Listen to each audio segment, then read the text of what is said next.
तिसरी पात्रता आहे विद्यार्थी सभासद।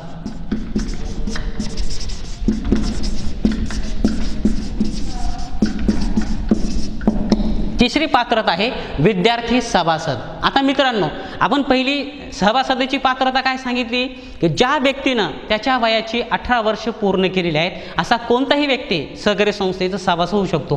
पण इथं ती अट शिथिल केलेली आहे। तर ती जर सहकारी संस्था ही विद्यार्थी सहकारी भांडार असेल तर अशा ठिकाणी त्या विद्यार्थ्याच्या वयाच्या 18 वर्षाची जी अट आहे ती अट महाराष्ट्र सहकारी संस्था कायदा 1960 नुसार शिथिल करण्यात आलेली आहे। कारण विद्यार्थी, आता समजा आपण स्वामी रामानंद तीर्थ महाविद्यालयामध्ये काम करतो, आपण 11वी 12वीचे विद्यार्थी आहोत, निश्चितच आपलं वय 18 पेक्षा कमी आहे। पण आपण आपल्या विद्यार्थ्यांसाठी समजा शैक्षणिक साहित्य उपलब्ध माफक दरामध्ये उपलब्ध या उद्देशाने जर आपण विद्यार्थी ग्राहक भांडार सुरू केला असेल तर आपण 11वी 12वीचे विद्यार्थी सुद्धा त्या विद्यार्थी ग्राहक भांडाराचे सभासद होऊ शकतो। मग आपलं वय 18 वर्ष नसल तरी सुद्धा फक्त ही कोणासाठी अट शिथिल केली, जर ती विद्यार्थी ग्राहक भांडार असेल तरच अशा ठिकाणी त्यानं त्याच्या वयाची 18 वर्ष पूर्ण केली ही अट शिथिल केली जाईल। ही तिसरी पात्रता। पहिली पात्रता सज्ञान व्यक्ती, कार्यक्षेत्र वास्तव्य, विद्यार्थी सभासद, अशी जे काही विविध पात्रता आहेत त्या पात्रताच्या संदर्भामध्ये आपण चर्चा करू। त्याच्यानंतर चौथी पात्रता आहे नोंदणीकृत संस्था।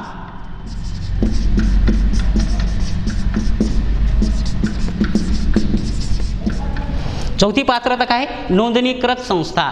ज्या संस्थेची नोंदणी ही नोंदणी कायद्यानुसार झालेली आहे अशी कोणतीही संस्था ही त्या सहकारी संस्थेची सभासद होऊ शकते। पण विद्यार्थी मित्रांनो, एक लक्षात घ्या, ही जरी संस्था ही नोंदणी कायद्यानुसार आहे, फक्त एक आहे की ते त्या सहकारी संस्थेच्या कार्यक्षेत्रामधली असावी तरच ती होईल बरं का। दुसऱ्या कार्यक्षेत्रामध्ये असेल आणि जरीही तिची नोंदणी कायद्यानुसार नोंदणी झाली असेल तर तिला सहकारी संस्थेचं सभासद होता येत नाही। म्हणून त्या ज्या ठिकाणी सहकारी संस्था स्थापन करणार आहोत ती संस्था त्या बाकीची जी काही नोंदणीकृत संस्था आहे ती त्या कार्यक्षेत्रामध्ये असेल तर अशी नोंदणीकृत संस्था सुद्धा सहकारी संस्थेची सभासद होऊ शकते। ही सहकारी संस्थेच्या सभासदाची चौथी पात्रता आहे।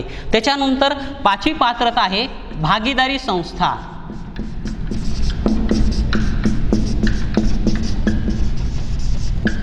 हा मित्रांनो, की सहकारी संस्थेच्या जे काही भागीदारी संस्था आहेत या भागीदारी संस्था सुद्धा सहकारी संस्थेच्या सभासद होऊ शकतात।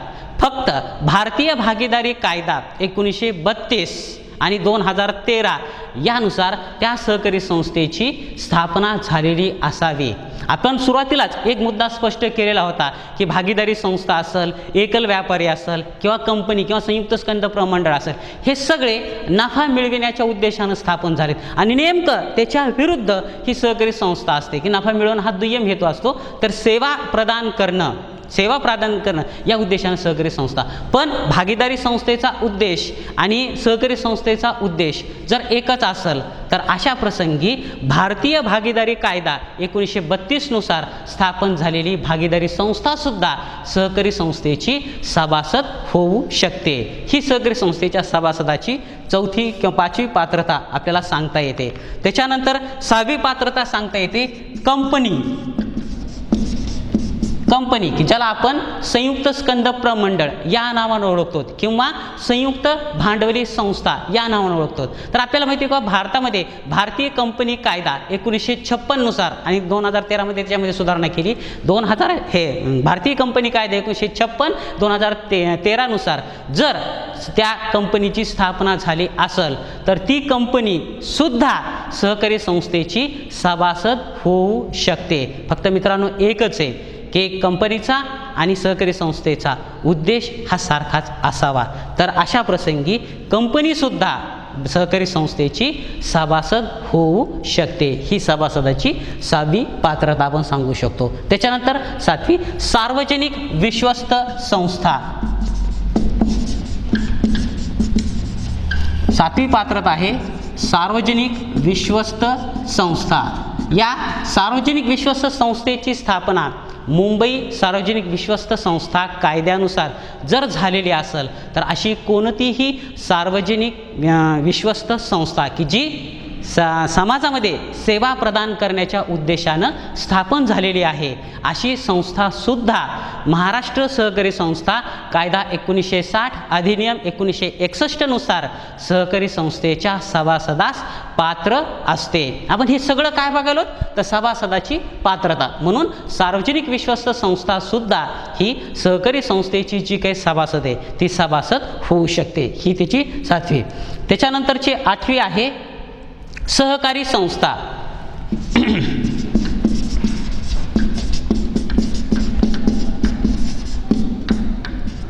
सहकारी संस्था म्हणजे एक सहकारी संस्था ही दुसऱ्या सहकारी संस्थेची सभासद होऊ शकते. पण केव्हा की जेव्हा त्या सहकारी संस्थेची स्थापना ही महाराष्ट्र सहकारी संस्था कायदा 1960 अधिनियम 1961 नुसार स्थापन झालेली आहे अशी कोणतीही सहकारी संस्था ही दुसऱ्या सहकारी संस्थेची सभासद होऊ शकते. उदाहरणार्थ सहकारी विपणन संस्था ही जी आहे ही सहकारी विपणन संस्था सहकारी शेती संस्थेची सभासद होऊ शकते. म्हणून सहकारी संस्था या सुद्धा सहकारी संस्थेच्या सभासद होण्यास पात्र असतात. त्याच्यानंतर 9वी पात्रता आहे स्थानिक स्वराज्य संस्था. स्थानिक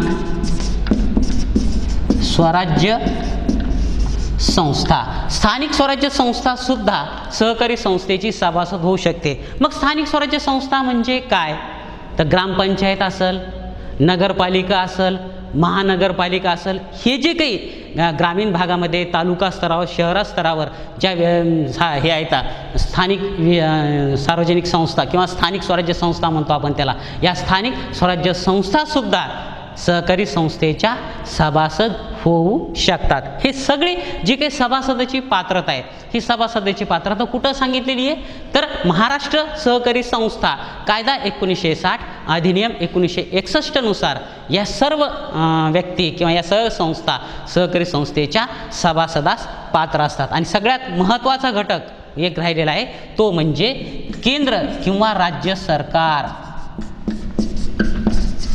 केंद्र किंवा राज्य सरकार आवश्यकता जर असेल, गरज भासेल तर अशा प्रसंगी केंद्र सरकार किंवा राज्य सरकार हे सुद्धा सहकारी संस्थेचे सभासद होऊ शकतात. तर विद्यार्थी मित्रांनो, आत्तापर्यंत आपण सहकारी संस्थेचं जे काही संघटन आहे ते संघटन कशा प्रकारचं असतं, त्या संघटन प्रकारामध्ये कोणाकोणाचा समावेश होतो याची सविस्तर चर्चा आपण केलेली आहे.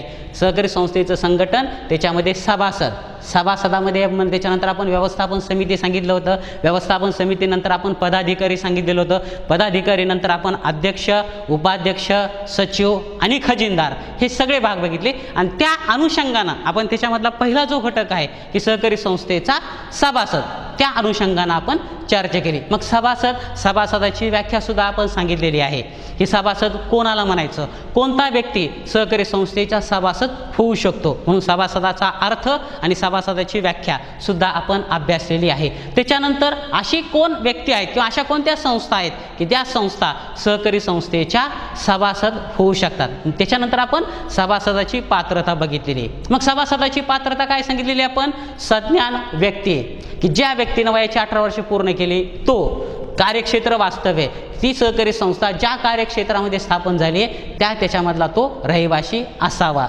तिसरं विद्यार्थी सभासद. विद्यार्थी सभासदाला एक आहे की त्याला वयाची जी 18 वर्षे आपण जी अट सांगितलेली ती अट विद्यार्थी सभासदाला सहकार कायद्यानं शिथिल केलेली आहे. ही तिसरी पात्रता बघितली. चौथी प्रकार बघितला आपण नोंदणीकृत संस्था की ज्या संस्थेची नोंदणी ही नोंदणी कायद्यानुसार केली जाते अशी कोणतीही संस्था ही सहकारी संस्थेची सभासद होऊ शकतो, हेही आपण अभ्यासलेलं आहे. त्याच्यानंतर भागीदारी संस्था की ज्या भारतीय भागीदारी कायदा 1932 नुसार स्थापन झालेली भागीदारी संस्था सुद्धा सहकारी संस्थेची सभासद होऊ शकते. त्याच्यानंतर आपण सांगितले कंपनी, भारतीय कंपनी कायदा 1956 नुसार ती कंपनी स्थापन झाली असेल तर ती सुद्धा सहकारी संस्थेची सभासद होऊ शकते, हेही आपण. त्याच्यानंतर सार्वजनिक विश्वस्त संस्था, आपण मुंबई अधिनियम जे काही सांगितलेलं आहे 1860चा मुंबई सार्वजनिक विश्वस्त संस्था, त्या कायद्यानुसार, कारण कोणाला सभासद, ज्या संस्था कायद्यानुसार स्थापन झाल्या आहेत, मग कायदा वेगवेगळा असेल त्या सगळ्या संस्था सहकारी संस्थेच्या सभासद होऊ शकतात. फक्त त्यांचा हेतू आणि सहकारी संस्थेचा हेतू हा एकसारखा असावा अशाच प्रसंगी. त्याच्यानंतर आपण सहकारी संस्था म्हणजे एक सहकारी संस्था ही दुसऱ्या सहकारी संस्थेची सभासद होऊ शकते. त्याच्यानंतर आपण सांगितलं होतं स्थानिक स्वराज्य संस्था, ग्रामपंचायत असेल, पंचायत समिती असेल, नगर परिषद असेल किंवा महानगरपालिका असेल, ह्या सुद्धा सार्वजनिक संस्था सहकारी संस्थेच्या सभासद होऊ शकतात. त्याच्यानंतर आपण सांगितलं होतं केंद्र सरकार आणि राज्य सरकार, आवश्यकता वाटत असेल तर अशा प्रसंगी केंद्र सरकार आणि राज्य सरकार हे सुद्धा सहकारी संस्थेचे सभासद होऊ शकतात. इथं आपण सहकारी संस्थेचा सभासद, सहकारी संस्थेच्या सभासदाची व्याख्या आणि सहकारी संस्थेच्या सभासदाची पात्रता इथपर्यंतचा जो काही अभ्यास आहे तो अभ्यास आपण संपलेला आहे किंवा हा अभ्यास आपण अभ्यास केलेला आहे. आता त्याच्यानंतर आपण बघू सभासदाचे प्रकार. आता बघू आपण सभासदाचे प्रकार. आपण सुरुवातीला सांगितलेले आहे की सभासदाचे जे काही वेगवेगळे प्रकार आहेत हे वेगवेगळे प्रकार दिसतात आणि त्याच्यामध्ये सुद्धा त्यांची जे काही कार्य आहेत त्या कार्याच्या संदर्भामध्ये सुद्धा थोडक्यामध्ये आपल्याला चर्चा करायची आहे. तर आपल्याला माहिती आहे किंवा मागच्या वर्षी जो काही जुना सिलेबस होता त्याच्यामध्ये या सभासदांची थोडी वेगळी नावं होती, नियमित सभासद, नाममात्र सभासद असे जे काही. ह्यावेळेस त्यांनी थोडेसे बदल केलेले आहेत की नेमकं सभासदाचे प्रकार कोणते त्या सभासदाच्या संदर्भामध्ये आपण चर्चा करू. तो पहिला जो सभासदाचा प्रकार आहे, सभासद प्रकार, पहिला सभासदाचा प्रकार आहे क्रियाशील सभासद.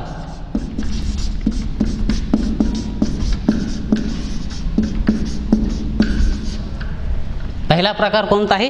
क्रियाशील सभासद. आता क्रियाशील सभासद कोणाला म्हणायचं? महाराष्ट्र सहकारी संस्था कायदा 1960 नुसार जो व्यक्ती सहकारी संस्थेच्या नोंदणीच्या वेळी प्रवर्तक सभासद म्हणून स्वाक्षरी करतो तो व्यक्ती आणि सहकारी संस्थेला सहकारी कायद्यानुसार प्रमाणपत्र प्राप्त झाल्यानंतर, नोंदणीचा दाखला प्राप्त झाल्यानंतर सभासदत्वासाठी ज्या विविध अटी किंवा पात्रता सांगितल्यात त्या पात्रता पूर्ण करणारा म्हणजे विहित नमुन्यात अर्ज, जे त्यासाठी लागणारं प्रवेश शुल्क आणि त्यासाठी लागणारे जे काही किमान भागभांडवल आहे ते भागभांडवल खरेदी केलेला कोणताही व्यक्ती जो असतो तो सभासद म्हणजेच क्रियाशील सभासद होय. आणि आपण सुरुवातीला स्पष्ट केल्यामुळं क्रियाशील सभासद हा सहकारी संस्थेचा मालक या नावानं सुद्धा ओळखला जातो. मग क्रियाशील सभासद काय आहे की आधी मंडळाच्या म्हणजे ज्याला आपण व्यवस्थापन समिती, कार्यकारी समिती किंवा संचालक मंडळ या नावानं ओळखलो त्यालाच आधीसभा या नावानं सुद्धा ओळखलं जातं. तर ह्या आधीसभेच्या ज्या विविध सभा असतात 5 वर्षामध्ये ज्या वेगवेगळ्या सभा घेतल्या जातात त्या सभेचा आपल्याला पुढच्या याच्यामध्ये अभ्यास करायचाच आहे. तर ज्या सभा असतात त्या सभेच्या म्हणजे 5 वर्षामधून किमान एका तरी सभेला तो उपस्थित असला पाहिजे आणि सहकारी संस्थेनं ज्या वस्तू व सेवा पुरविलेल्या आहेत त्या वस्तू व सेवांचा त्यानं लाभ घेतलेला असावा. अशा कोणत्याही व्यक्तीला सहकारी संस्थेचं क्रियाशील सभासद या नावानं ओळखलं जातं. तर क्रियाशील सभासद त्याला काय अधिकार प्राप्त होतात? तर प्रामुख्यानं क्रियाशील, आपण सुरुवातीला स्पष्ट केल्यामुळं क्रियाशील सभासद हे सहकारी संस्थेचे मालक असल्यामुळं निश्चितच सहकारी संस्थेच्या निवडणुकीस उभं राहणं, सहकारी संस्थेच्या ज्या काही वेगवेगळ्या सभा असतात त्या सभांना उपस्थित राहणं, त्या सभांमध्ये एखाद्या विषयावर चर्चा घडून येत असेल तर त्या चर्चेमध्ये सहभागी होणं, त्या चर्चेमध्ये आपलं जे काही मत आहे ते मत मांडण्याचं, वेळ प्रसंगी एखादा निर्णय घेत असताना जर आपल्याला मतदान घेण्याचा प्रसंग उद्भवला तर मतदानाला उपस्थित राहण्याचा, आपल्याला लाभांश प्राप्त करण्याचा, भाग प्रमाणपत्र मिळविण्याचा, अशी जी काही विविध अधिकार आहेत असे विविध अधिकार सहकारी संस्थेच्या क्रियाशील सभासदाला प्राप्त होतात.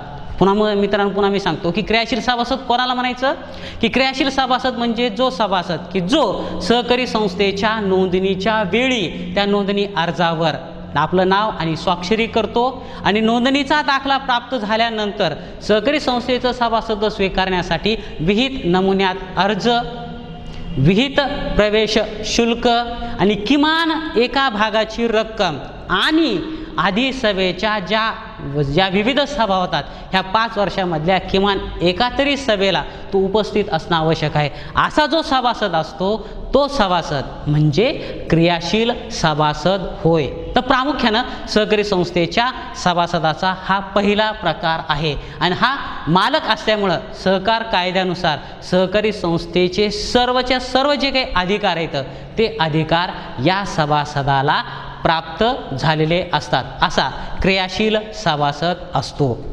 दुसरा प्रकार आपल्याला बघायचा आहे अक्रियाशील सभासद. दुसरा आहे अक्रियाशील सभासद.